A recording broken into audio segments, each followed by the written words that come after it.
In life, the pursuit of the material often stems from the desire to have more. That's why we do what we do in building bridges between, residents and migrant workers. But for Dipa, wealth is the attainment of something entirely different, contentment.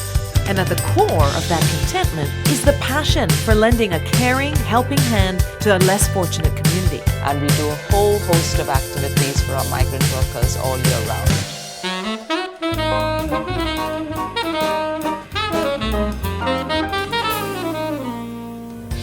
Migrant workers do so much for our society and are a crucial part of our nation building. Today I'm meeting someone who is out to break down social barriers and see how it has enriched her life.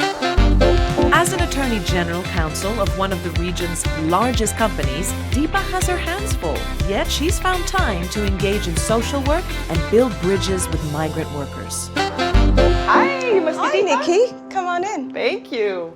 Let's have a seat. Thank you. Here's some water for you.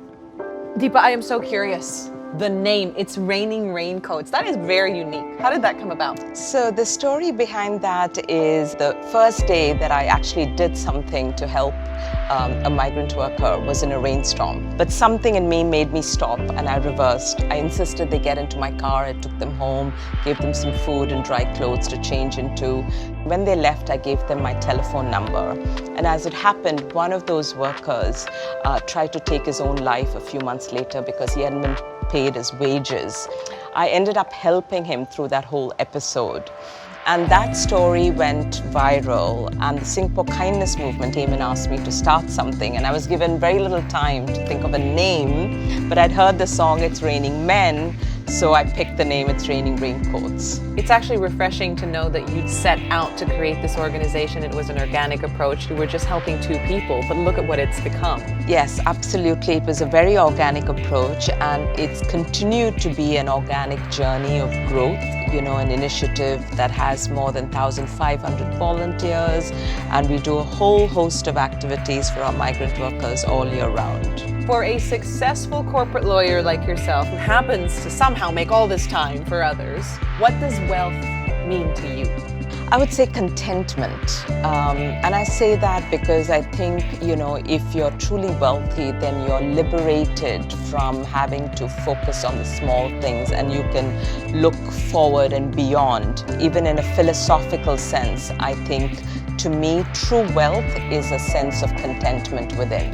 When you have that kind of sensibility of contentment, you have the bandwidth now to do all sorts of other things. That's where you're at? Yes. So for me, because I'm here, I want to experience it, right? A glimpse into your world, what wealth means to you, just for a day. Sure. How can I help? Today I was going to pack some food for our migrant workers. Would you like to join me? Absolutely. I am 100% with you.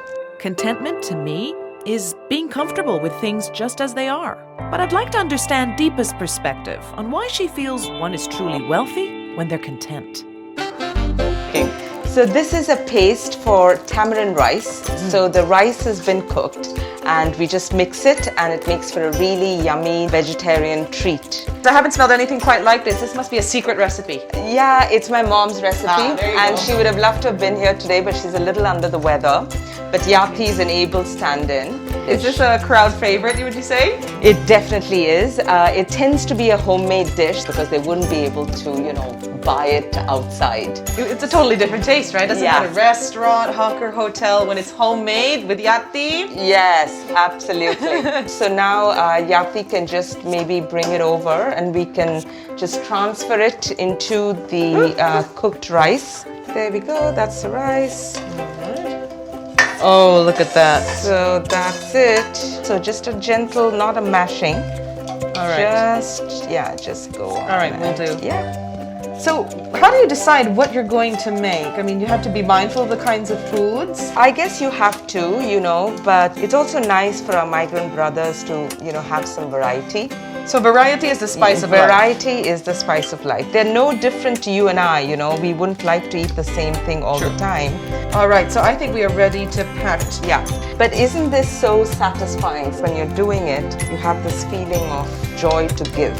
Have you managed to make some friends as well?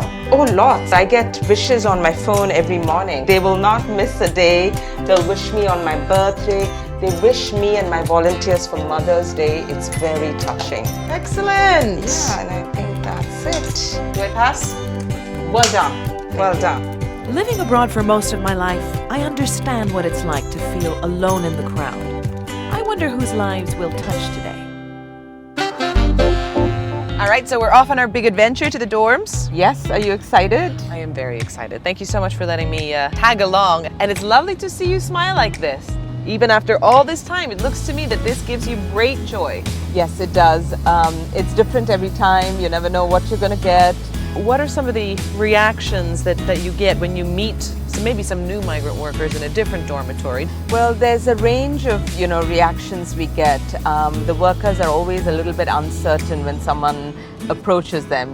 They don't know if you're there to scold them. When you come close and you break out into a smile and you hand them a gift, most of them are just relieved and then very happy to be getting a surprise gift. It's quite sad to think that the default reaction is one of caution and trepidation, especially in these difficult times, and how relieved they are to have folks like you who volunteered. You're absolutely right. I mean, in the best of times, human interaction is a special thing. And that's why we do what we do in building bridges between, residents and migrant workers. That packet of food is not going to change the world for them, but it does show them in that moment that some stranger has cared enough about them to approach them. What are some of the things that the migrant workers face in terms of health concerns? We had a call from a worker saying it would cost $2,000 to extract his wisdom tooth. We had to scramble to find a way to get this guy to a dentist. So, these were some of the situations. So now what we've done is we've set up this amazing support system, this ecosystem rather, with dentists, with donors helping. Well, I'm looking forward to meeting everyone. And it's quite interesting. We have a bit of rain outside now. Absolutely. As we're talking about, it's raining for raincoats. It's all Yes. pretty poetic. And I think we're pulling up. Yes, yes. Let me pass that to you. Thank you. All right, let's go. Hey. Hi. Where's the guy? Hi. Oh, there we are. Hello. Tamil பேசுறியாப்பா? ஓகேப்பா. 20 packet இருக்கு. ஃப்ரெண்ட்ஸ்க்கு எல்லாம் கொடுங்க, enjoy பண்ணுங்க. Hope you like it. Thank you very much. ஜாகிரதையா இருப்பா. சௌக்கியம். Okay, bye. Thank you. Their smiles when we handed the food over to them really made my day. For people living so far away from home, a friendly gesture and a hearty meal go a very long way in helping them cope with being homesick.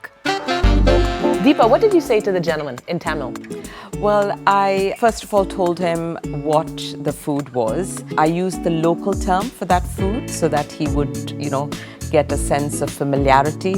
And I told him it was homemade because I wanted him to know it was special, I can imagine for some it can be quite transactional.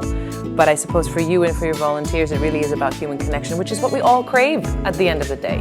And I could see it with you. You were fully present. You were very proud about this, and I understand what you mean now. Wealth to you is contentment. When you have the capacity, when everything else in your life feels secure, all of a sudden you have the space to operate from the heart and to do other things to pay it forward. That's what wealth means to you.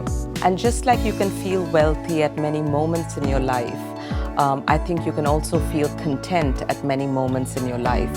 But all journeys have to continue to lead somewhere. If they continue to lead towards contentment and you find it at the end of that rainbow, to me, my pot of gold is contentment. Dipa's vision of contentment is crystal clear. It's about living with your eyes and heart open, doing what you can, no matter how small, to help make the lives of the people around you just a little bit better.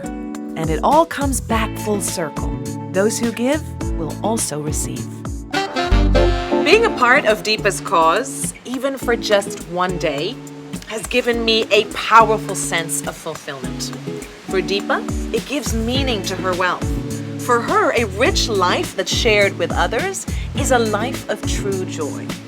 But before you can even do that, you need to look out for your own financial growth and security. After all, the more you have, the more you can pay it forward. And Citigold can help you set your wealth goals for a life dedicated to worthy causes.